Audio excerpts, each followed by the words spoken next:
ये जो अध्याय है इसका नाम है पुरुषोत्तम योग। हमने पिछली बार भी थोड़ा लिया था और 14 चैप्टर से थोड़ा कनेक्ट करा था। 14 चैप्टर में आइए भगवान गुणों की बात करते हैं, 3 गुणों की एग्जैक्टली, है ना।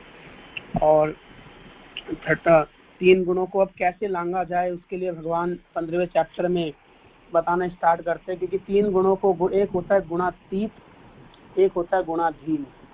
तो जो बद्ध जीव है वो गुण अधीन है। ये 2 टर्म्स हैं, थोड़े टेक्निकल टर्म्स है बट बहुत इजी है समझना, तो हम समझ सकते हैं। जो गुणों के अधीन है, मतलब जो गुणों के अकॉर्डिंग कार्य कर रहा है, उसे कहते हैं गुणाधीन। और जितने भी बद्ध जीव हैं, यानी कि मैं और इस संसार के आप सब तो नहीं, या फिर इस संसार में मोस्टली लोग गुण अधीन है, गुणों के अधीन होकर कार्य कर रहे हैं। भगवान गीता में बोलते हैं एक जगह कि प्रकृति क्रिया माने गुण कर्माणि शर्मशः अहंकार विमूढ़ आत्मा कर्ता हमें मन्यते। कि प्रकृति कार्य कर रही है, प्रकृति क्रिया माने गुण कर्माणि सर्वशः, और गुण के अकॉर्डिंग हम सब कार्य कर रहे हैं। मतलब प्रकृति तो कार्य कर रही है और प्रकृति हमसे कार्य करवा रही है गुणों के अंतर्गत होकर, है ना। फॉर एग्जाम्पल, जब भी कोई व्यक्ति रात को होगा तो रात को जो एनवायरमेंट में गुण होता है वो कौन सा गुण होता है? तमोगुण की प्रधानता होती है। एग्जैक्टली ऐसे ही होता है ना। तो व्यक्ति को ना चाहते हुए भी रात के समय नींद आएगी ही आएगी, क्योंकि वो समय प्रमाद का, आलस्य का, सोने का है, तमोगुण का है। तमोगुण का मतलब आलस्य, प्रमाद, सोना एंड ऑल दिस थिंग्स, ठीक है। तो इसीलिए गुणों के अकॉर्डिंग व्यक्ति को प्रकृति के गुणों के अकॉर्डिंग कई बार कार्य करना ही पड़ता है ना। तो इसे कहते हैं प्रकृति क्रियामाण गुण कर्माणि सर्वश अहंकार विमूढ़ आत्मा कर्ता अमिति मन्यते। और अहंकार, अहंकार मतलब अहंकार को हम 2 तरीकों से समझ सकते हैं। प्रभु जी बताते हैं अहंकार का मतलब है करता भी मैं हूँ, भोगता भी मैं हूँ। मतलब करने वाला मैं हूँ। फॉर एग्जाम्पल, मैंने बहुत बड़ी बिल्डिंग बनाई है और अब इस बिल्डिंग का भोगता, मतलब मैंने ये बिल्डिंग बनाई है तो इस बिल्डिंग में रहने वाला भी मैं हूँ और कोई नहीं रह सकता। I am the boss, I am the God साहब, ठीक है। तो इसे कहते हैं अहम कर्ता और अहम भोक्ता। तो जो अहंकारी, जो विमूढ़, वो जो मूर्ख व्यक्ति है, वो ये सोचता है कि मैं ही कर रहा हूँ और मैं ही आगे करता रहूंगा।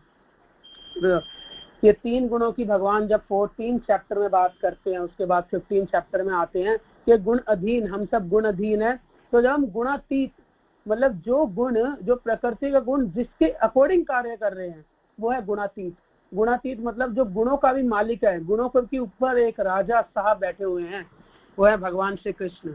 तो जो उनकी शरण लेता है वो इन गुण अधीन, जो इस गुण के अधीन हम जी रहे हैं, उसको लांघ सकता है और अपने जीवन को सफल बना सकता है। इसीलिए इसका नाम दिया गया चैप्टर का पुरुषोत्तम योग, क्योंकि इस चैप्टर में खुल के भगवान ने अपने आप को खोला है, भगवान ने अपनी महिमा का वर्णन किया है।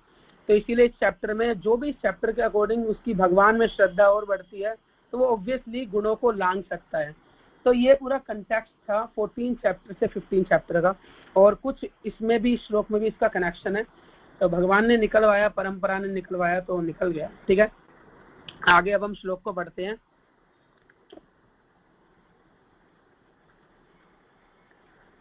चैप्टर 10 श्लोक।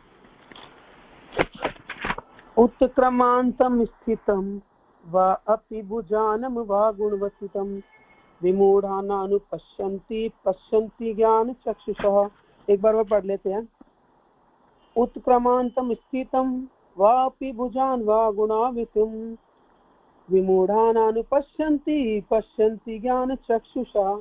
तो आप में से कोई भी इसको रिसाइट करना चाहे तो 3 लोग प्लीज रिसाइट कर सकते हैं। हरे कृष्णा। हरे कृष्णा प्रभु जी, दंडवत प्रणाम। यस माता जी, हरे कृष्णा, दंडवत प्रणाम। रिपीट करिए प्लीज। उत्क्रामन्तं स्थितं वापि भुञ्जानं वा गुणान्वितं विमूढानानुपश्यन्ति पश्यन्ति ज्ञानचक्षुषः। हरे कृष्णा प्रभु जी, दंडवत प्रणाम। So wonderful recitation. और कोई रिपीट करना चाहेगा कर सकता है प्लीज। हरे कृष्णा प्रभु जी, दंडवत प्रणाम। हरे कृष्णा प्रभु जी, मेरी आवाज आ रही है? ओके मैम, बाद में करेंगे। हाँ जी, कोई करना चाहेगा रिपीट प्लीज। हरे कृष्णा प्रभु जी, मेरी आवाज आ रही है? हाँ जी माता जी, बिल्कुल क्लियर आ रही है। उत्क्रमान्तं स्थितं वापि भुञ्जनं वा गुणान्वितं विमूढानानुपश्यन्ति पश्यन्ति ज्ञानचक्षुषा। हरे कृष्ण। तो ठीक है, दंडवत प्रणाम। अब हम इसको आगे हम पढ़ते हैं। ठीक है, आगे मैं इसको क्लियर करता हूँ। ठीक है, तो वर्ड टू वर्ड हम नहीं,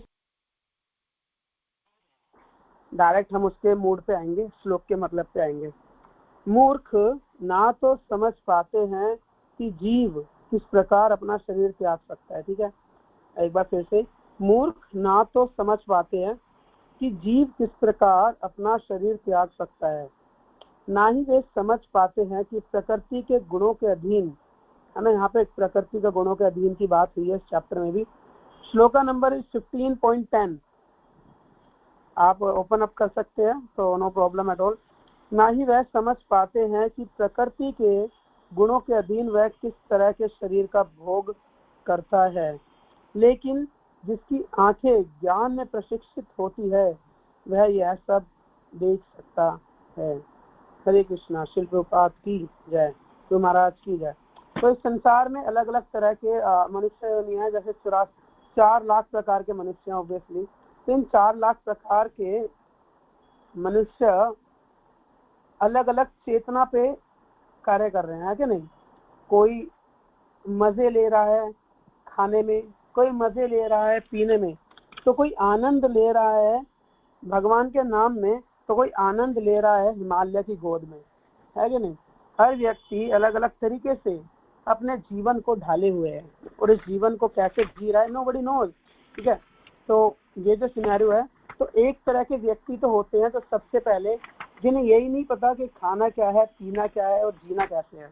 प्रभुपाद जी का आज मैं एक लेक्चर सुन रहा था, तो प्रभुपाद जी बोल रहे थे कि टुडे सोसाइटी सो अनसिविलाइज्ड, के जो गौ है, जो गौ माता है, तो गौ माता का बेसिकली क्या रोल है। गौ माता इतना सुंदर दूध देती है, और उस दूध से आप देखो दही बना सकते हो, और उससे आप घी बना सकते हो, मक्खन आदि आदि वस्तुएं बना सकते हो, जिसको आप परमानेंट वे में काफी लंबे समय तक 10 साल 12 साल 15 साल तक यूज कर सकते हो, है कि नहीं। मतलब एक गौ माता अगर दूध देती है तो कम से कम 10-12 साल तक तो देती है। लेकिन आज की इतनी अनसिविलाइज सोसाइटी, एक्चुअली प्रभुपाद जो एक परफेक्ट क्वेश्चन आंसर्स का एक सिलसिला चल रहा था, तो प्रभुपाद उसमें बता रहे थे कि आप किस तरह की सिविलाइज सोसाइटी की बात करते हैं। तो प्रभुपाद वो सेइंग कि कितना अनसिविलाइज्ड आपकी सोसाइटी है कि जब हम लंबे समय के लिए फायदा ले सकते हैं, तो आप बात करते हो कि एक बारी में उस गाय का गला काटो और खत्म करो, और थोड़े से मांस के लिए उसको तड़पाते रहो। तो क्या ये सिविलाइजेशन है? No, it's not a civilisation. ये एक अच्छा समाज नहीं है। सिविलाइजेशन का मतलब बेसिकली अच्छा समाज। तो इससे एक चीज पता चलती है कि मनुष्य में एक ऐसी कैटेगरी है जिसे यही नहीं पता वास्तव में खाना क्या है। तो भाई गॉड क्या है, या गॉड कॉन्शियसनेस क्या है, और उन लाखों हजारों गॉडों के नाम में से कौन सा नाम सही है गॉड का, या कौन सी आइडेंटिटी गॉड की, भगवान की, ईश्वर की सही है, ये जान पाना तो बहुत ही मुश्किल है। ठीक है, मतलब कि ऐसे लोग जिनको यही नहीं पता खाना क्या है, बस खाए पियो ऐश करो मित्रों, दिल पर किसी का दुखाया ना, जो ऐसी फिलॉसफी पे जीते हैं, एक समाज में इस तरह के लोग हैं। उससे ऊपर जो थोड़े बहुत लोग उठते हैं, तो वो परवाह करते हैं अपने से ऊपर किसकी, अपने परिवार की, अपने सगे संबंधियों की। तो वो लोग बस खाने पीने सोने या ड्रग्स एंड ऑल इन नशों से ऊपर उठकर थोड़ा बहुत कर्म करते हैं, और कर्म करते हैं कि हम कुछ कमा सकें, कमा के अपनी फैमिली को फैसिलिटीज दे सके, खुद फैसिलिटीज ले सके, और सबको सबको मतलब एक अच्छा सुखी जीवन प्राप्त कर सके। वो था ना नायक मूवी में कि भाई मेरे जीवन की इच्छा है बस सुबह 8 से 6 की जॉब, 8 घंटे की 10 घंटे की जॉब हो, रात को मम्मी के हाथों से चाय मिल जाए, सुबह उठते टाइम पराठे मिल जाए। एक ये सोसाइटी, ह्यूमन सोसाइटी जो ये चाहती है। और इससे ऊपर अगर हम लेवल अप करें, तो लेवल अप करके कुछ मनुष्य के लोग ऐसे आते हैं जो अपने अपने परिवार से ऊपर उठ के सोचते हैं कि मुझे थोड़ा समाज में लोग भूखे मर रहे हैं, और समाज में लोग थोड़ा परेशान है, तो मुझे इनको थोड़ा इनके लिए कुछ समाज सेवा करनी चाहिए। और ऐसे लोग रोड पे जा जाके कुछ भंडारा करते हैं, कभी कुछ करते कभी कुछ करते हैं। तो ये लोग कर्मियों से थोड़ा सा ऊपर हो जाते हैं। ठीक है, पुण्य है या फिर पुण्य करने वाले लोग। और इससे भी ऊपर होते हैं आध्यात्मवादी लोग, जो आध्यात्म को फॉलो करते हैं और अपनी आत्मा के बारे में सोचते हैं, जब वो इन सब सोशल वेलफेयर, समाज को कैसे सुधारना है और अपने जीवन में कैसे धन कमाना है, कैसे मजे करने हैं, और वो जब इन तीनों स्टेजों को पार कर चुके होते हैं और परेशान हो जाते हैं, इन चीजों से फ्रस्ट्रेटेड हो जाते हैं, तो उन्हें समझ, उनकी बुद्धि थोड़ी ऊपर उठती है और वो कहते हैं यार मैंने बचपन में पढ़ाई करी और बचपन में जब पढ़ाई करने के बाद मैंने बड़े होके पढ़ाई को कंप्लीट किया, कंप्लीट करने के बाद मैंने एक सुंदर सा जॉब को एक्वायर किया और जॉब में अच्छी पोजीशन ली। पोजीशन के बाद मैंने खूब खाया पिया, ऐश उड़ाई अपने दोस्तों के साथ, क्लब्स में, बार्स में, इधर उधर, है ना, और एक अच्छी सी स्त्री से मैंने विवाह भी कर लिया, सब कर लिया। लेकिन अभी भी मेरे जीवन में ना कुछ एक खालीपन सा है, वो जो अभी भर नहीं रहा। एक बहुत अच्छी स्टोरी थी, गौरंगा प्रभु बताते थे, हम शेयर नहीं करेंगे बिकॉज हमें टू द पॉइंट आना है और 7:40 तक क्लास ओवर भी करनी है, तो will just nectar not other things, ठीक है। तो बताते हैं कि भाई व्यक्ति बोर हो जाता है इन सब चीजों से। व्यक्ति सोचता है यार ये सब चीजें हर व्यक्ति कर रहा है और मेरे को जीवन में अभी भी संतुष्टि नहीं मिल रही, तो there must be something else. मैं क्यों यहाँ जन्म रहा हूँ, मैं क्यों यहाँ आ रहा हूँ, क्यों यहाँ जा रहा हूँ। Actually I was reading from Radhanath Maharaj, एक इस्कॉन में बहुत बड़े स्वामी राधानाथ महाराज, तो वो भी बचपन से एक प्रकार के ऐसे ही थे, बहुत स्पिरिचुअल थे। तो उनके कैरेक्टर में बताते हैं और उनकी बायोग्राफी में वो बताते हैं कि जब वो छोटे हुआ करते थे तो जब उनके घर वाले चेयर पे बैठा करते थे और वो रेस्टोरेंट में खाया करते थे। तो एक बार इंसिडेंट ये हुआ कि जब उनके घर वालों के साथ वो गए और रेस्टोरेंट में मतलब खाना खा रहे थे सब, जब तो ऑब्वियसली वो भक्त नहीं थे, तो उन्होंने चेयर पर बैठने से इनकार कर दिया और वो सडनली अपनी कार में आके बैठ गए।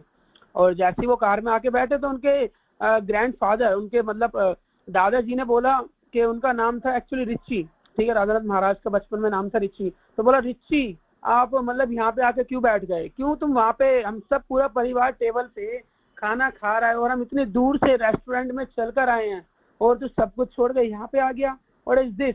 तो रिची यानी कि राधानाथ महाराज बोलते हैं एक्चुअली जो वहाँ पे वेटर सर्व कर रहा है, he is my classmate, he is fellow of my classmate.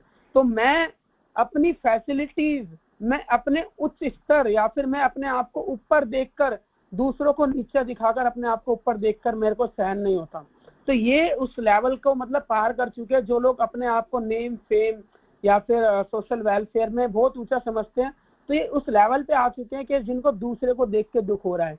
फिर जब वो ऐसी ऐसी कंडीशन से निकलते हैं तो वो एटलीस्ट आते हैं माई मतलब एक सॉन्ग में वो सुनते हैं that we have to, if we want to search for something, अगर हमें जीवन में कुछ चीज प्राप्त करनी है तो हमें अपनी आत्मा के अंदर प्राप्त करनी पड़ेगी। तो जब वो एक ऐसा गीत सुनते हैं उसके बाद ही सर्च फॉर स्पिरिचुअलिटी। बहुत लंबा एक्चुअली उन्होंने बहुत लंबा पूरा अपनी द जर्नी होम बुक में पूरा अपना ये पूरी जर्नी बताई, तो मैं थोड़ा सा लिया। तो इसे कहते हैं ये होता है थोड़े उच्च प्रकार के मनुष्य। तो यहाँ पे जो मूड की बात की गई है, मूड का मतलब है मूर्ख। तो जनरली मूर्ख व्यक्ति पता है क्या है, आप अगर मूर्ख व्यक्ति को प्रचार भी करोगे ना तो वो प्रचार करने के बाद पता है क्या बोलेगा, भाई देख मुझे कुछ मत बता, I know each and everything. अभी हम वृंदावन गए, तो वृंदावन गए तो हमने बस में थे और बस ड्राइवर के साथ हम थे। तो मैंने कहा भाई बस में तू बैठा है, मतलब तू बैठा भी नहीं है, तू सो भी नहीं रहा, तू आराम भी नहीं कर रहा, वो जाके पार्क में बैठा। मैंने कहा जब यहाँ तक आया है तो अंदर आके भगवान के दर्शन कर ले, अगर तू दर्शन कर लेगा तेरा कैसा लग जाएगा। या तो आप सो रहे हो कि आप भाई थक गए हो तो you are taking a nap, कि तू भाई परेशान हो गया है, अब तू मतलब थक चुका है बस चला चला के, तो तू सो जा। बट अगर तू सो भी नहीं रहा, तू बाहर बैठा, तो तेरी कौन सा भगवान ने कोई भैंस खोल दी है, तो तू अंदर आके बैठ जा। तो उस व्यक्ति का जवाब पता है क्या, उस व्यक्ति का जवाब था कि भाई मैं बहुत भक्ति करता हूँ, मैं डेली आता रहता हूँ, मेरे लिए ये कुछ नहीं है, तुम्हारे लिए नई बात है। अरे मैं, और हालांकि जब उस व्यक्ति को पता चला तो वो कहता मैं इतने सालों में पहली बार इस जगह आया हूँ रावल, उसे ये नहीं पता था। तो इसको कहते हैं मूर्ख। इन मूर्खों को मतलब कुछ पता कुछ नहीं है, लेकिन still they don't want to change. उनको चेंज करना भी कोई चाहे तो कोई चेंज होंगे ही नहीं। उसी के साथ जब मैंने उससे बोला तो उसके साथ उसका कंडक्टर और उसका बेटा था, तो उसके कंडक्टर और बेटा हर जगह हमारे साथ गए और उन्होंने दर्शन करा। तो एक्चुअली इससे पता चलता है कौन मूर्ख है और कौन कैसा है। तो जो ये मूर्ख है ना, ये एक्चुअली समझना ही नहीं चाहते। इनसे बोलो कि अगर एक दिन हमें सबको शरीर त्यागना है, ऑब्वियसली जब हम आत्मज्ञान देते हैं तो आत्मा के बारे में जब हम लोगों को बताते हैं तो शास्त्रों की बात तो बहुत दूर की है, लेकिन हम एक लॉजिकल एग्जांपल देते हैं कि जब भी कोई व्यक्ति मरता है तो उसका शरीर तो यहीं पड़ा रहता है, लेकिन हम बोलते कि वो चला गया, तो वास्तव में क्या चली गई? उसकी आत्मा। तो जब इन लोगों से बात करो ना तो ये लोग पता क्या कहते हैं, भाई देख एक ही जीवन मिला है, खाएंगे पिएंगे ऐश करेंगे और मौज करेंगे, तू अपनी बता तेरे को क्या करना है? अरे मरना किसने देखा है? मरते समय किसने देखा कि मरने के बाद क्या होना है? किसने देखा मरते समय क्या होगा? किसने देखा मरना अच्छा होगा या बुरा होगा? भाई अभी अपने को जो मिला है अपने को जीवन जीने दे। तो यहाँ पे जो फर्स्ट लाइन में है इसी यही भगवान प्रभुपाद जी बोल रहे हैं, मूर्ख ना तो समझ पाते हैं कि किस प्रकार अपना शरीर त्याग सकता है, ना ही वे समझ पाते हैं कि प्रकृति के गुणों के अधीन वह किस तरह शरीर का भोग कर रहा है। तो एक्चुअली जो तो ये फर्स्ट एग्जांपल तो ये है, इसको अगर हम समझना चाहें कि मरना है, हजारों लोगों को या फिर सैकड़ों लोगों को वो जीवन में मरते हुए देख भी रहे हैं अपने परिवार में कि भोग करने के कारण मेरे दादाजी, मेरे परदादा, मेरे पापा या मेरा भाई या कोई भी, इवन मैं खुद कैसे बीमारियों के कारण जूझ रहा हूँ, परेशान हो रहा हूँ, लेकिन चाहे कोई भी कुछ कह ले लेकिन बदलने नहीं वाले। तो इन्हें कहते हैं मूर्ख, जो जिनको कितना भी कुछ कह लो लेकिन चेंज नहीं होना सकते। और सेकंड एग्जांपल प्रभु जी बहुत सुंदर बताते हैं।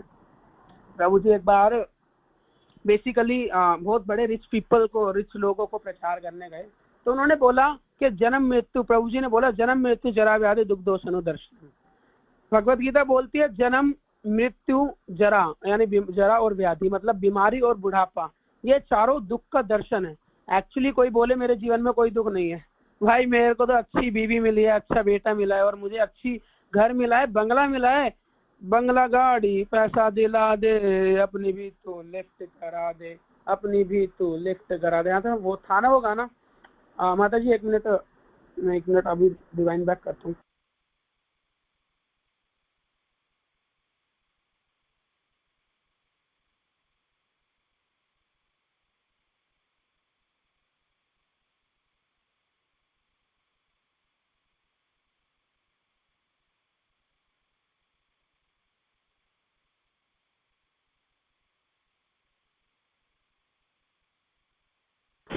श्री कृष्ण आवाज आ रही है? हाँ, तो बेसिकली प्रभु मतलब देखो आप, सिंपल सी बात है, कोई व्यक्ति कहता है भाई मेरे पास बंगला है, मेरे पास गाड़ी है, ऑब्वियसली हर व्यक्ति चाहता है क्या इस जीवन में? अगर कोई भगवान के द्वार में जाता है तो क्या मांगता है? घर सम धन संपत्ति घर आवे, कष्ट मिटे तन का। अब भाई कष्ट मिटे तन का तो क्यों मांग रहे हैं? कष्ट मिटे तन का क्योंकि कष्ट है। अगर कष्ट नहीं होता तो क्यों मांगते कष्ट मिटे तन का? और धन संपत्ति घर आवे क्यों मांग रहे हैं? क्योंकि धन संपत्ति में कुछ तो होगा, इसलिए तो धन और संपत्ति मांग रहे हैं। अब मांगने के बाद भी एक्सेप्ट नहीं कर रहे, भैया इनके बिना दुख है या इनसे दुख है, तो ऐसे मूर्ख तो वो बोलते। प्रभु जी ने बोला कि जन्म मृत्यु जरा व्याधि दुख दोष अनुदर्शनम, जो जन्म है, जो मृत्यु है, जो बुढ़ापा है या बीमारी है, तो भाई दुख का दर्शन सबसे बड़ा दर्शन है। कोई व्यक्ति कितना ही अमीर हो, चाहे अंबानी हो, चाहे चाहे कोई क्रिकेटर हो या फिर कुछ भी हो, उन्हें ये चारों दुख तो लेने ही पड़ेंगे, इनसे गुजरना ही पड़ेगा, इस रास्ते से जाना ही पड़ेगा, इन गांवों से, इन 4 गांवों में होकर ही जाना पड़ेगा अगर उसे जाना है तो अपने डेस्टिनेशन पे। लेकिन उन व्यक्तियों का जवाब क्या था? उस लोगों का जवाब क्या था? ये आपको कहाँ से दुख लगते हैं? ये तो नेचुरल चीजें हैं, ये तो हम सबको लेनी पड़ेगी। अरे भैया नेचुरल चीज तो है, नेचुरल चीज का मतलब ये थोड़ी है कि अब जो दुख है हम उसको दुख नहीं बोलेंगे। अरे भाई जिसमें सुख है उसको सुख बोला जाएगा, अब चाहे नेचुरली मिल रहा हो या ना मिल रहा हो। अब नेचुरली आपको मान के चलो, नेचुरली आपको खाने को कहीं से आम मिल रहा है, ठीक है, आप गए और किसी ने आपको आम दिया और आम को राजा होगा, फलों का आम राजा, फलों का राजा आम कहलाता है, वो आपको मिल रहा है और आप उसका रस भरे आम से थोड़ा थोड़ा रस उसका चूस रहे हो और अंदर आम को निगल रहे हो। अब इसमें सुख है क्या? नहीं है। भाई एक चीज बताओ, आम खाने में किसको सुख नहीं लगता? सबको सुख लगता है, जिसको नहीं लगता एक आधे दुक्के को छोड़ दो। अब इसमें सुख है, अब इसको आप बोले तो नेचुरल है, नेचुरली आम उग रहा है तो इसको खाने में मजा आ रहा है, नेचुरल भाई सुख। तो इसमें नेचुरल क्या है? सुख है तो सुख का अनुभव इज नॉट नेचुरल, दुख है तो दुख का अनुभव इज नॉट नेचुरल। ये हर व्यक्ति के लिए वही आम किसी के लिए सुख है तो वही आम किसी के लिए दुख है, तो नेचुरल कैसे हो गया? फॉर एग्जाम्पल किसी के शरीर पे फोड़े हो रहे हैं, किसी के मुंह पे फोड़े हुए जा रहे हैं, और अब वो दबा के आम खाए जा रहा है, तो उसके लिए आम सुख होगा या दुख होगा? उसके लिए आम ऑब्वियसली दुख होगा। तो ये सेकंड टाइप के लोग होते हैं जो ये कहते हैं कि इन गुणों के अकॉर्डिंग जो हम भोग करें इनमें दुख नहीं है। तो व्यक्ति बेसिकली इन चीजों से निकल ही नहीं पाता। जब तक नहीं निकल पाता जब तक उसको ज्ञान के चक्षु से उसकी आंखें खुलती नहीं है। और ये ज्ञान के चक्षु से आंखें खुलती कब है? जब एक सदगुरु उसकी लाइफ में आते हैं। प्रभुपाद जी बहुत सुंदर परपट में लिख रहे हैं, जैसे हम प्रार्थना करते तो क्या बोलते हैं? ओम अज्ञान तिमिरांधस्य ज्ञानंजलाशलाकया चक्षुरुन्मीलितां येन तस्मै श्री गुरुवे नमः। कि मैं घोर अज्ञान के अंधकार में फंस चुका हूँ। वास्तव में अंधकार ये नहीं है कि आप अंधेरे कमरे में फंस जाओ। अंधेरे कमरे का परमानेंट, अंधेरे कमरे में आप फंस जाओ तो उसका सॉल्यूशन ये है, मोबाइल की टॉर्च जला लोगे। और मोबाइल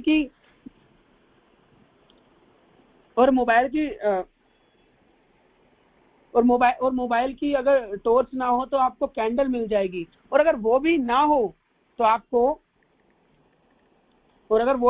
आपको कुछ और मिल जाएगा। लेकिन अगर 1 मिनट,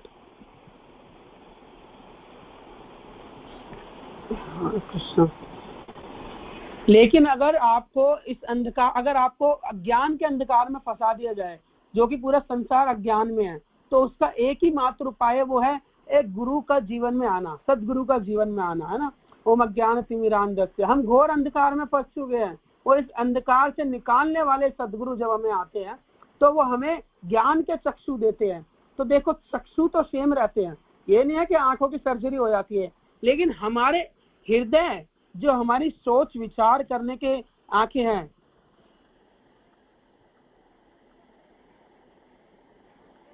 उसमें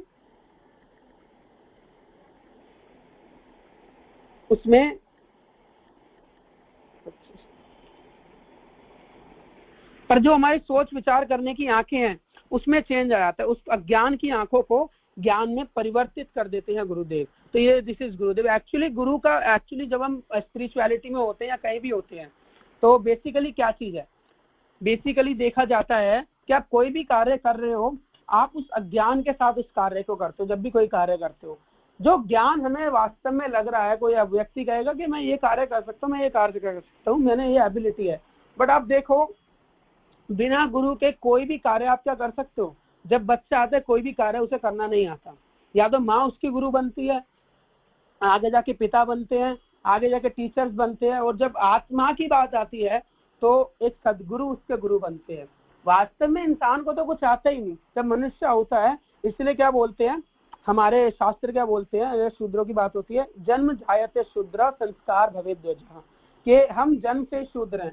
शूद्र का मतलब ये नहीं है कि कोई जाति है, शूद्र का मतलब बेसिकली है जिसे कुछ नहीं पता and he wants to learn.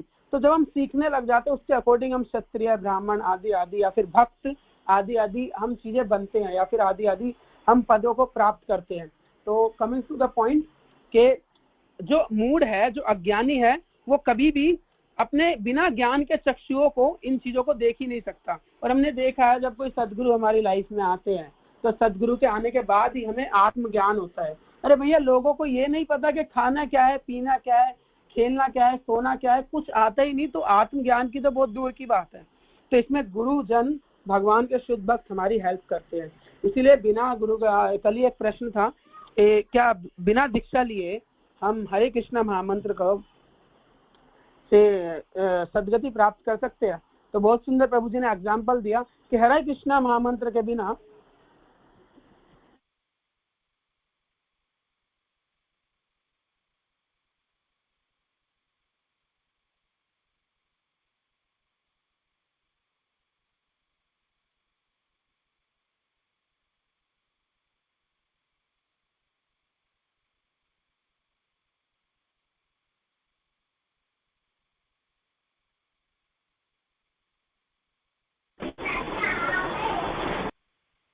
माता जी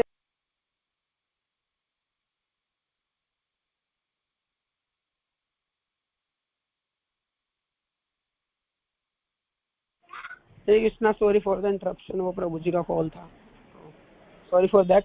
हाँ, तो हम कहाँ पे थे, डिस्टर्बेंस हो गया। तो हम कहाँ पे थे, हाँ, कि एक्चुअली बिना गुरु के कोई भी व्यक्ति कुछ सीख ही नहीं सकता है ना। और जब प्रगति की बात होती है, चाहे आप हरे कृष्णा महामंत्र करो या कुछ भी करो, तो ये हरे कृष्णा महामंत्र देने वाले भी गुरु में। बहुत सुंदर चैतन्य भागवत में श्लोक आता है, सिद्धि भवती वानेति संशय अच्युत सेवनाम असंशयस्तु तद भक्तम परिषद जरत आत्मनम। के भगवान की सेवा करने में, भगवान के साथ भगवान की सेवा करने से किसी को सिद्धि या परफेक्शन, भक्ति की परफेक्शन मिले या ना मिले, इट्स डाउटफुल। बहुत बड़ी स्टेटमेंट है ये कि भाई भगवान की भक्ति हम सब करना चाह रहे हैं और भगवान की भक्ति हम सब कर भी रहे हैं, और भगवान की भक्ति करने के बाद हमें अगर सिद्धि ना मिले तो फिर भगवान की भक्ति का फायदा क्या, फिर तो हम मतलब टाइम वेस्ट कर रहे हैं। लेकिन अगर हम पूरी स्टेटमेंट सुने तो आगे ये है कि भगवान की भक्ति, डायरेक्ट भक्ति करने पे अगर आपको सिद्धि मिले या ना मिले तो ये डाउटफुल है, लेकिन भगवान के भक्तों की भक्ति करने से, मतलब भगवान के भक्तों की भक्ति के माध्यम से या फिर भगवान के भक्तों के इंस्ट्रक्शंस के माध्यम से जब हम भक्ति करते हैं तो इसमें कोई भी डाउट नहीं है कि हमें सिद्धि मिलेगी या नहीं मिलेगी। सिद्धि परफेक्ट मिलेगी मिलेगी। अब ऐसा क्यों? ऐसा इसीलिए क्योंकि जब भी हम कोई कार्य करते हैं तो उसमें हमारा मन आड़े आता है कि नहीं। और जब हमें कोई गाइड करने वाला ना हो, कोई गुरु जिसके हम इंस्ट्रक्शंस ना माने, तो हम भक्ति भी अपने मन गढ़ंत तरीके से करेंगे। मनोरथो धाव तो अस्तो भाई। तो जिसे हम वास्तव में ज्ञान समझ रहे हैं, जिसे हम वास्तव में ज्ञान समझ रहे हैं कि हम भक्ति कर रहे हैं, ये कर रहे हैं, वो कर रहे हैं, तो वास्तव में वो भी अज्ञान हो जाता है। इसलिए कई बार भक्ति करते करते भी हमें लगता है कि हम ज्ञान में भक्ति कर रहे हैं, लेकिन वो भी अज्ञान में हो जाती है, क्योंकि हम उसमें भक्ति तो करते हैं लेकिन अपने मन माने गलत तरीके से करते हैं, तो भक्ति भी गलत तरीके से कर बैठते हैं और अपना ही नुकसान कर बैठते हैं। समझे?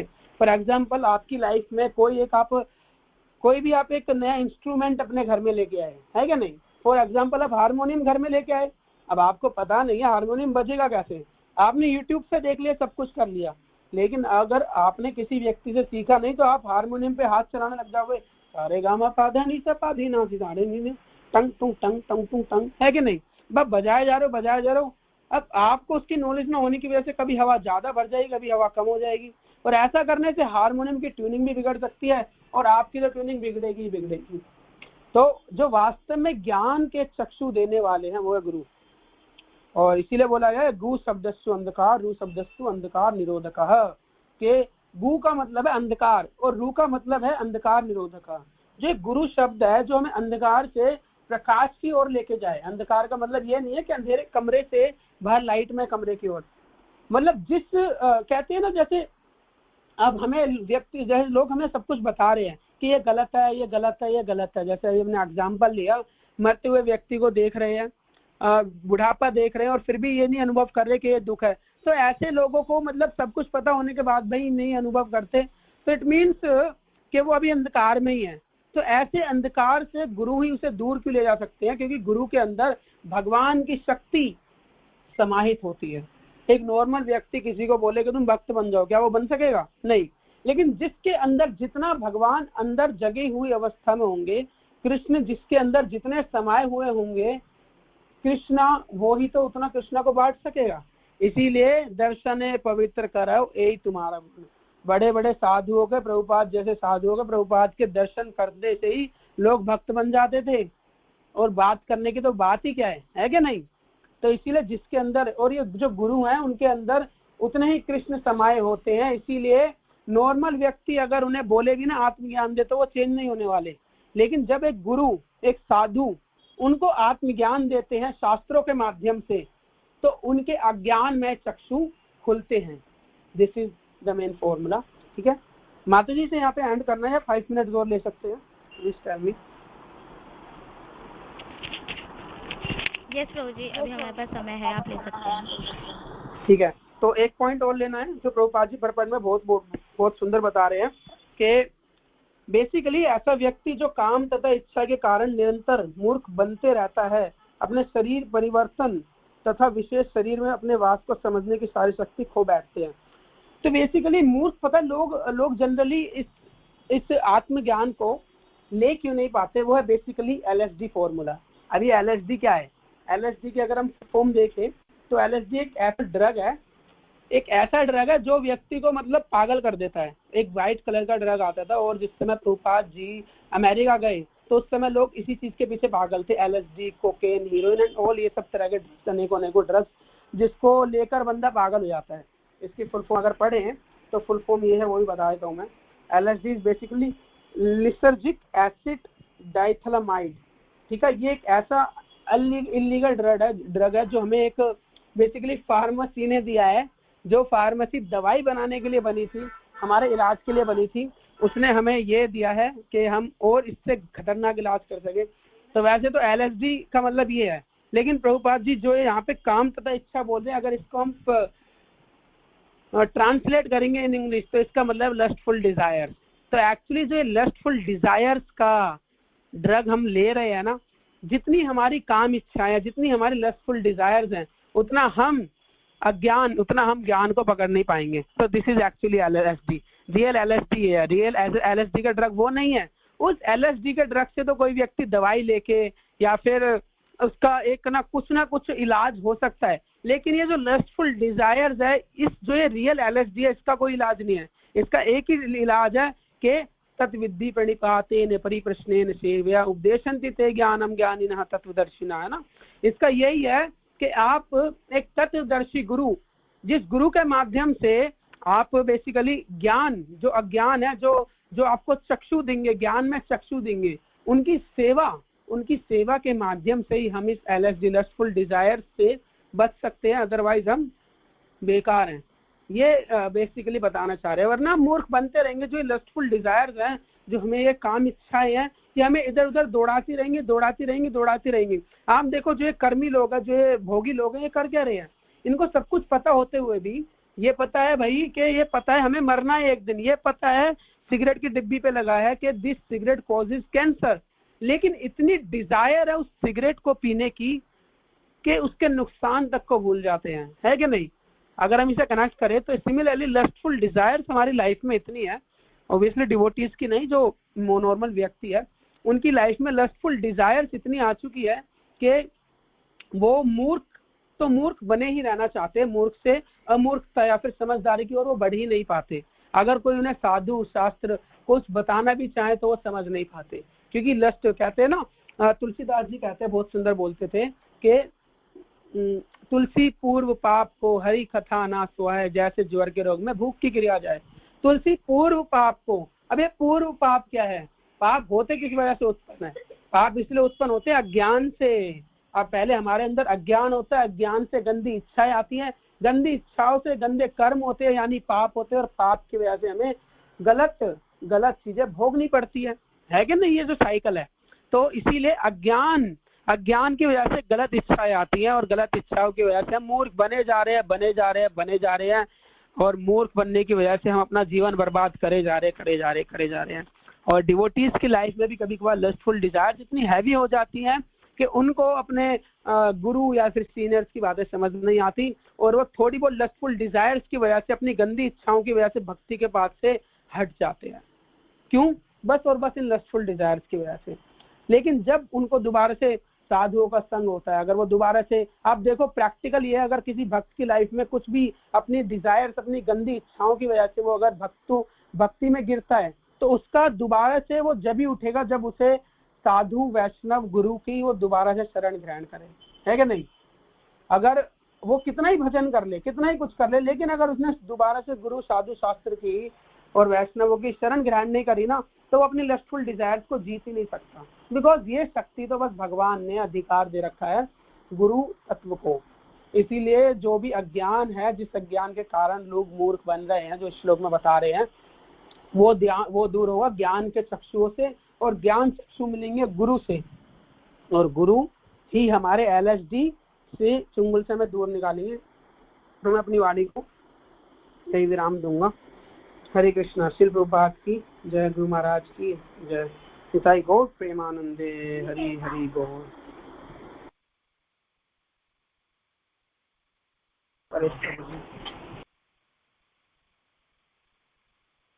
किसी को कोई प्रश्न है, एडिशन है तो कर सकते प्लीज।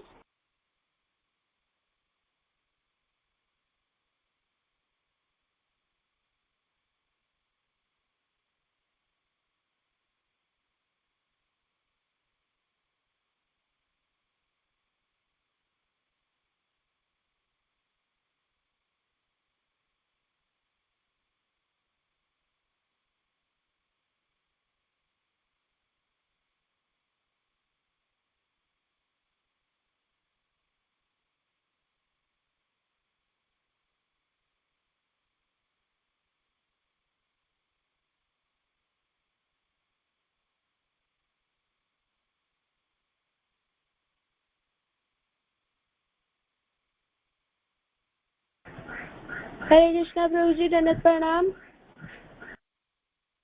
हरे कृष्णा माता जी, दंडवत प्रणाम। यस माता जी, व्हाट्सएप क्वेश्चन प्लीज बताइए। प्रभु जी आपने बहुत सुंदर क्लास की। प्रभु जी मतलब इस क्लास की रिकॉर्डिंग कौन से ग्रुप में मिलेगी? गीता सेशन में मिलेगी और टेलीग्राम पे आई थिंक इसका वो है, तो एक बार आप सौम्य रसिका माता जी बता देंगे आपको। हरे कृष्ण। प्रभु जी व्हाट्सएप पे भी है क्या?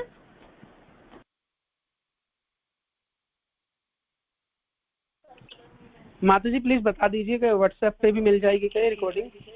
हरे कृष्णा माता जी, व्हाट्सएप पर जो ग्रुप है उस पर रिकॉर्डिंग नहीं आती है, तो टेलीग्राम पर हम आपको ऐड कर देंगे, तो टेलीग्राम पर वहाँ से आप रिकॉर्डिंग ले सकते हैं।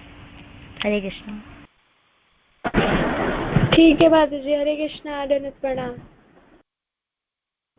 तो जो आज की क्लास थी हमने उसमें बस टॉपिक्स को डायरेक्ट टच करा, हमने थोड़ा इधर उधर नहीं घुमाया। By the mercy of Guru and Gauranga. तो कोई भी अगर त्रुटि हुई हो तो प्लीज आप सभी माफ करना, और किसी का कोई क्वेश्चन है तो प्लीज आप सभी पूछ सकते हैं रिगार्डिंग दिस और एनीथिंग। हरे कृष्णा।